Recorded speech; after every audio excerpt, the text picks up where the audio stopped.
నంద్యాల జిల్లాలో ఇద్దరు వైసీపీ కార్యకర్తల కిడ్నాప్ ఇప్పుడు కలకలం రేపుతోంది. బరగానపల్లె మండలం ఎనకండ్ల గ్రామానికి చెందిన వడ్డే సుబ్బారాయుడు అనే వ్యక్తి కిడ్నాప్ చేశాడని మాజీ ఎమ్మెల్యే కాటసాని రామిరెడ్డి ఆరోపించారు. నియోజకవర్గం వైసీపీ సోషల్ మీడియా కన్వీనర్ చంద్రబాబుని కిడ్నాప్ చేసి కొట్టారని అన్నారు. బరగానపల్లిలో రౌడీ రాజ్యాంగం నడుస్తుందని అంటున్నారు ఆయన.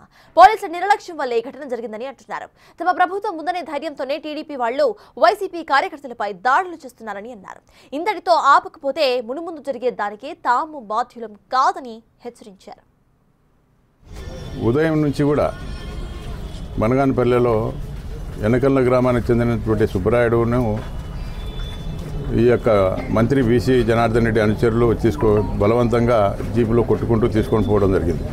ఈ విషయం గురించి పోలీసు కంప్లైంట్ కూడా చేయడం జరిగింది. ఎస్పీ గారికి, డిఎస్పీ గారికి, లోకల్ పోలీస్ స్టేషన్లో సిఐ గారికి అందరికీ కూడా చెప్పినాం. మేము ఒక గంటలో తీసుకొని వస్తాము అని చెప్పి ఇంతవరకు అతన్ని ఈ జాడ ఇంతవరకు తెలియడంలే.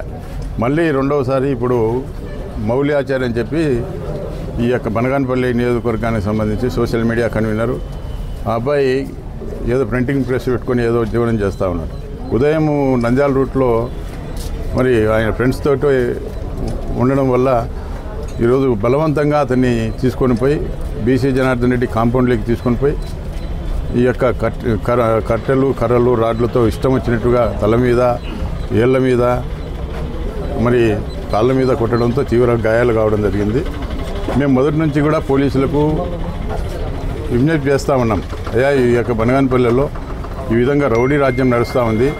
ఇక్కడ రౌడీకి ఒక మంత్రి గారు ఒక రౌడీ మాదిరిగా తయారైపోయి ఈడ ప్రతి వాళ్ళ మీద దాడులు చేసే పరిస్థితి వస్తూ ఉంది. మరి ఇటువంటి పరిస్థితుల్లో మీరు ప్రభుత్వానికి మరి ఈరోజు ఇంత సీరియస్గా ఉండ కూడా మీరు పట్టించుకోవడం లేదు, దీని మీద సీరియస్గా యాక్షన్ తీసుకోండి అని చెప్పడం జరిగింది. అయినప్పటికీ కూడా పోలీసుల యొక్క నిర్లక్ష్యం మూలంగానే ఈరోజు ఈ రెండు సంఘటనలు కూడా జరగడం జరిగింది.